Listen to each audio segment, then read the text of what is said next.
오늘 이 말씀은 어제 이어서 계속되어질 말씀이고요.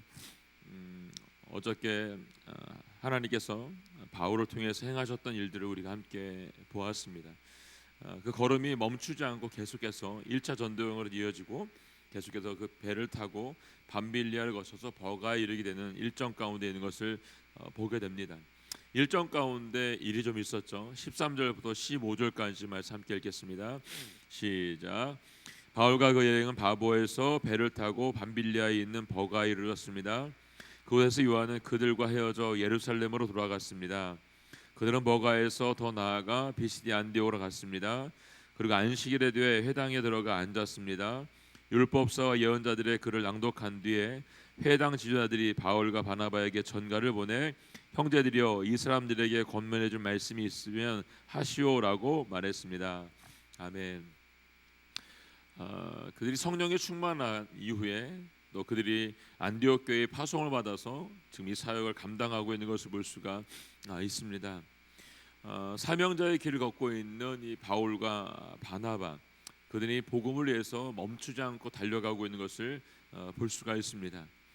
근데 오늘 보니까 요한, 여기는 요한이라고 써 있지만 마가라고 한 요한이죠. 그 요한이 함께 이 사역을 감당하다 말고 갑자기 예루살렘으로 돌아갔다라고 말씀이 있는 걸 볼 수가 있습니다. 사역을 하다 보면 어려운 상황을 만날 때가 있죠. 그리고 관계가 어려워지는 경우도 있습니다. 그때마다 우리가 그 일 때문에 그만두어야 되는 걸까요? 그렇지 않잖아요, 여러분. 상황이 어려워지고 관계가 어려워지는 일은 항상 있는 일입니다. 우리가 보면 사역을 하다 보면 부딪히게 되고 또 그 일 때문에 마음을 상하게 되고 관계적으로 계속 어려워지는 일들이 발생할 때가 있습니다. 만약에 그런 일이 발생할 때마다 우리가 하고 있는 이 일들을 그만둔다고 한다면 하나님께서 맡겨주신 이 일에 대해서 우리는 더 이상 부르심을 받지 못하게 될 거라고 생각합니다. 맡겨진 일이 있다고 한다면 우리가 하나님 앞에 은혜를 구해야 되는 것이 맞고 지혜를 구하는 것이 맞다라고 생각을 합니다. 여기 보면 이제 마가라고 하는 요한은 예루살렘으로 돌아갔다라고 말하고 있습니다. 이 일 때문에 사실은 이 바울은 굉장히 마음이 어려웠던 것을 이 이후의 말씀을 통해서 우리가 볼 수가 있습니다. 2차 여전쟁에 있는 사도행전 15장의 말씀을 보게 되면 바나바가 이 마가라고 하는 요한을 함께 또 데려가고 싶은 마음이 그때 있었습니다. 근데 그때 바울은 마가를 절대로 데려가지 않죠. 그래서 이로 인해서 바나바와 바울이 싸우게 되고 다투게 되는 일들이 벌어지게 됩니다. 그 일로 두 사람이 했던 사역들이 나누어지게 되는 것들을 볼 수가 있습니다. 이 동료의 이탈과 이 척박한 여정 가운데 있는데 무슨 일인지 알 수는 없지만 이 마가라고 하는 요한이 돌아감으로 인해서 분명히 이 바울과 바나바가 어려움이 있었을 거라고 분명히 확신할 수 있습니다. 그 일 때문에 결국 바울은 마가를 받아들이지 않았죠, 여러분. 근데 그 이후의 말씀을 보게 되면 나중에 이 바울이 이 마가를 다시 만나고 싶어하는 것을 볼 수가 있습니다. 그것만 보아도 알 수 있는 건 뭐냐면 하나님의 일은 멈추지 않는다는 거죠. 계속해서 일이 계속 진행이 되고 하나님께 그 일을 맡겨주고 있는 것들을 볼 수가 있습니다. 하나님 우리 주신 맡겨진 이 복음에 대해서 우리가 사명자로서의 일을 멈추지 말아야 된다는 것 분명히 우리에게 알려주고 있는 것을 볼 수가 있습니다. 우리에게 이 복음에 대한 확신과 사명이 주어졌다라고 한다면 날마다 우리가 어떻게 됩니까? 우리의 삶을 점검해보고 돌아보고 끝까지 완주할 수 있도록 하나님 앞에 이 은혜와 지혜를 구하는 것이 필요하다는 것을 우리에게 알려주고 있습니다. 계속해서 이제 버가에서 지나서 비시디 안디옥까지 가게 되고 안식일이 된 경우가 보게 됩니다. 이 여정이 쉽지 않은 여정이었습니다. 지금 거리가 한 160km 되는 거리를 지금 걸어서 갔던 것을 볼 수가 있습니다. 그 걸어서 갔던 그 길, 계속해서 이 쉬지 않고 걸어갔던 이 길을 통해 하나님께서 이들에게 복음의 기회를 계속해서 주고 있는 것을 볼 수가 있습니다. 여러분 우리의 삶에도 여러분 계속해서 이 기회가 주어지게 되는 걸 볼 수가 있습니다. 그럼 우리가 어떻게 될까 여러분? 늘 준비된 태도가 우리 가운데 필요하다는 것을 볼 수가 있습니다. 15절에 남아 있는 것처럼 그들이 안식일에 회당에 앉아 있을 때 율법서와 예언자들의 글을 낭독하고 있었다고 했습니다. 그때 회당에 있는 지도자들이 바울과 바나바에게 전가를 보내서 너희들이 이 사람들에게 권면해 줄 말씀이 있으면 이 말씀을 전해라라고 말하고 있는 걸 볼 수가 있습니다. 예. 우리에게도 이런 일이 있을 수 있다는 거죠, 여러분. 우리에게 기회가 주어졌을 때 그 기회가 늘 하나님 앞에 주신 것을 기억하고 준비된 마음으로 말씀을 선포할 수 있는 은혜가 우리 모두 가운데 있기를 원합니다. 이제 오늘 그들이 말씀을 전하는 대상에 대해서 16절에 나와 있는 함께 볼까요? 16절 말씀 시작. 바울이 일어나 손짓하며 말했습니다. 이스라엘 사람들도 하나님을 경외하는 이방 사람들이여 내 말을 들으십시오라고 말하고 있습니다. 네. 지금 보니까 바울이 그들의 말을 듣고 일어나서 어떻게 합니까? 손짓을 하면서 열정적으로 이 복음을 전하고 있는 것을 볼 수가 있습니다. 대상은 누구입니까? 이스라엘 사람들과 그곳에 있는 하나님을 경외하는 이방 사람들이다라고 말하고 있는 걸 볼 수가 있습니다. 그러니까 유대인과 이방인들이 함께 이곳에 섞여서 지금 이 복음의 말씀을 듣고 있는 것을 볼 수가 있습니다. 이 들어야 될 말씀은 무엇입니까, 여러분? 하나님의 약속이죠. 그 약속은 성취되었다라고 하는 것을 우리에게 알려주고 있습니다. 그렇다고 한다면 오늘 우리에게 들려주고 있는 말씀, 그 말씀이 우리에게 하나님 앞에서 들려준 말씀이 되기를 원하고 그 말씀대로 우리가 순종하며 나아갈 수 있기를 원합니다. 내가 주님을 의지하고 있는지, 그 말씀 가운데 순종하고 따라가고 있는지에 대해서 오늘 확신할 수 있는 은혜가 우리 모두 가운데 있기를 원합니다. 바울이 이제 이 말씀을 전하면서 쓰고 있는 표현이 있습니다. 어떻게 쓰고 있냐면 하나님께서 하셨다는 것입니다. 너희가 지금까지 들었던 이 모든 말씀, 너희가 율법서를 읽고 예언서를 낭독하고 있는 이 말씀에 대해서 하나님께서 하셨다라고 말하고 있습니다. 그게 17절부터 22절까지 나와 있는 함께 볼까요? 시작. 이스라엘 백성의 하나님께서는 우리 조상들의 선택하셔서 이 민족이 이집트 땅에 사는 동안 큰 면적이 되게 하시고 큰 권능으로 그들을 그 나라에서 이끌어 내셨습니다. 하나님께서 이들을 이끌어 내셨습니다 라고 말하고 있습니다. 18절 광야에 40년 동안 그들의 소행을 참으시고 가나안 땅의 7민족을 멸하셔서 그 땅을 이스라엘 백성들에게 유업으로 주셨습니다. 하나님께서 그들에게 유업으로 주셨다는 거죠. 자, 20절 말씀. 이 모든 일은 450년에 걸쳐 일어났습니다. 그 뒤 하나님께서는 그들에게 예언자 사무엘 시대까지 사사들을 세워 주셨습니다. 하나님께서 세워 주신 겁니다. 자, 21절 말씀. 그 후 이스라엘 이 백성들이 왕을 요구하자 하나님께서 베냐민 지파 기스의 아들 사울을 주어 40년 동안을 다스리게 하셨습니다. 그들이 요구하자, 왕을 요구하자 하나님께서 기스의 아들 사울을 세워서 40년 동안을 다스리게 하셨다는 것이죠. 22절 말씀 시작. 그리고 사울을 패하신 하나님께서는 다윗을 그들의 왕으로 세워줬습니다. 또 누가 세웠어요? 하나님께서 다윗을 왕으로 세웠다는 것입니다. 계속 읽어볼까요? 다윗에 대해 증언하기를 내가 이새의 아들 다윗을 보니 내 마음에 꼭 만난 사람임을 알았다. 내가 바라는 모든 것을 그가 이룰 것이다 라고 하셨습니다. 이 모든 것을 하나님께서 하셨다라고 말하고 있죠. 이스라엘의 역사에 대한 요약의 말씀, 어찌 보면 바울의 신앙 고백으로 들려주고 있는 걸 볼 수가 있습니다. 사도행전 7장에 나와 있는 스데반의 설교의 형식과는 좀 많이 비슷하지만 길이는 짧아졌죠, 여러분. 그럼에도 불구하고 이 안에 바울이 하고 싶은 이야기가 다 담겨 있는 것을 볼 수가 있습니다. 바울이 이스라엘 역사에 대해서 먼저 소개한 이유는 하나님의 섭리가 이 긴 역사 속에서 언약으로 이루어지고 있다라고 하는 것을 그들에게 상기시켜주고 있는 것이죠. 누구를 통해서?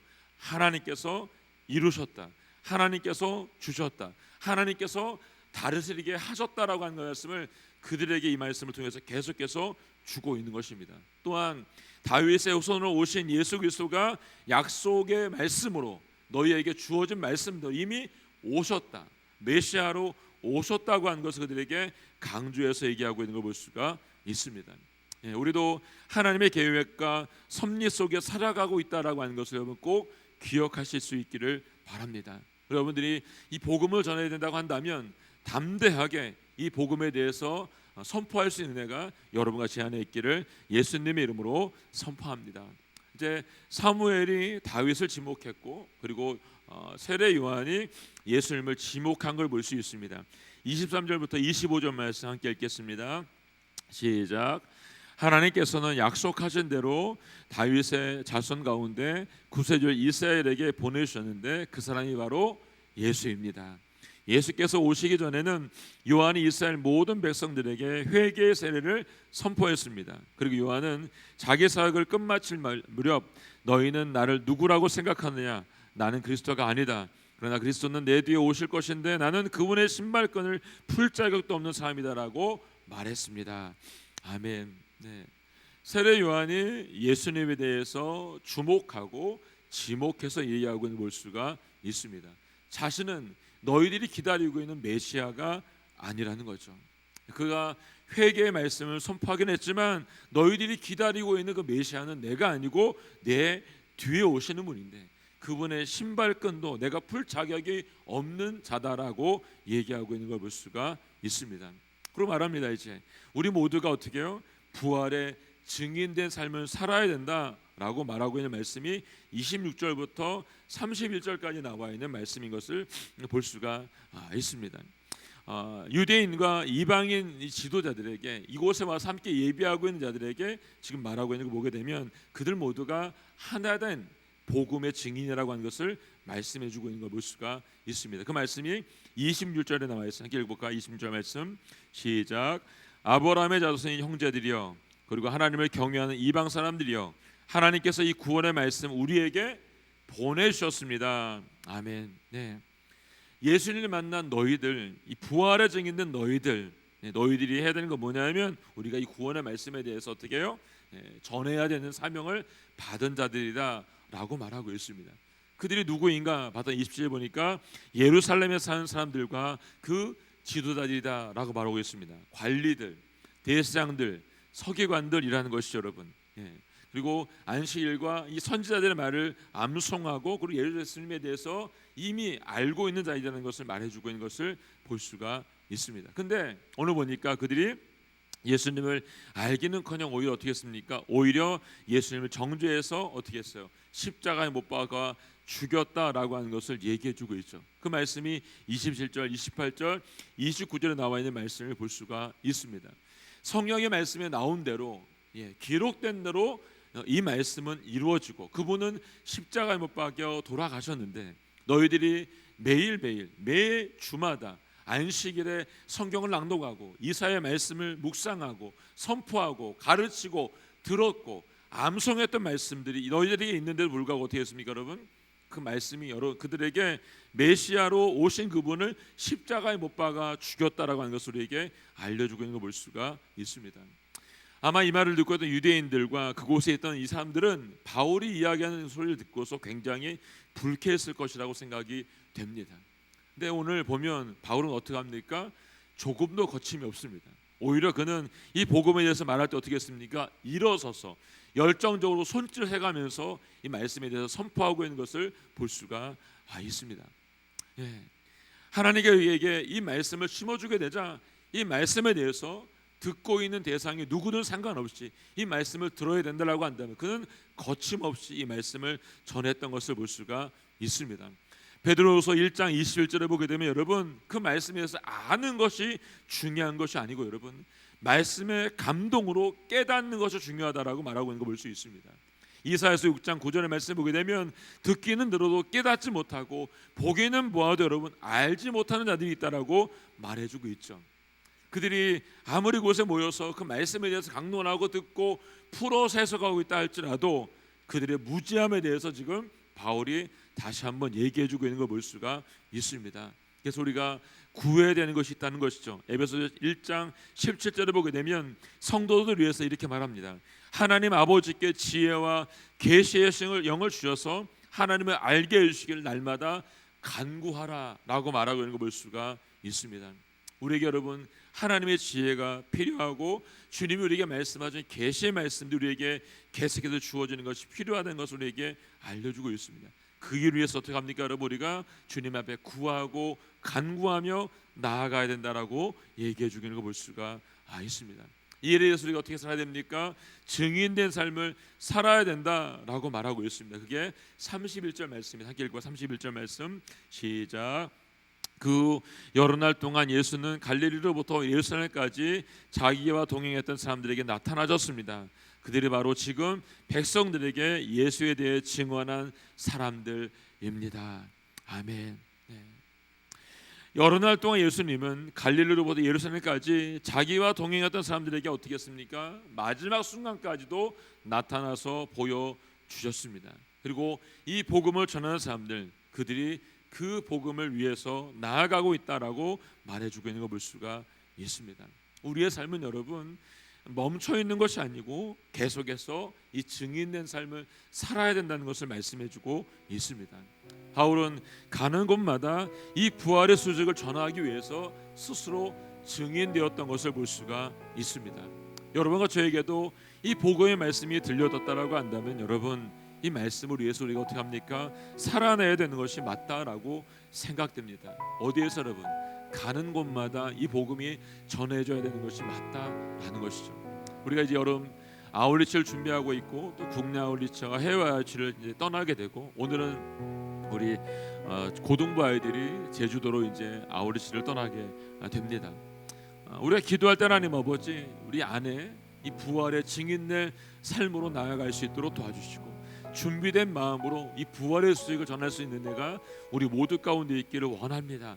이 기도가 우리 모두 가운데 있기를 원합니다. 우리가 이 부활의 소식을 알고 있다라고 한다면 오늘 바울과 같이 담대하게 복음을 전할 수 있는 내가 여러분과 제 안에 있기를 원합니다.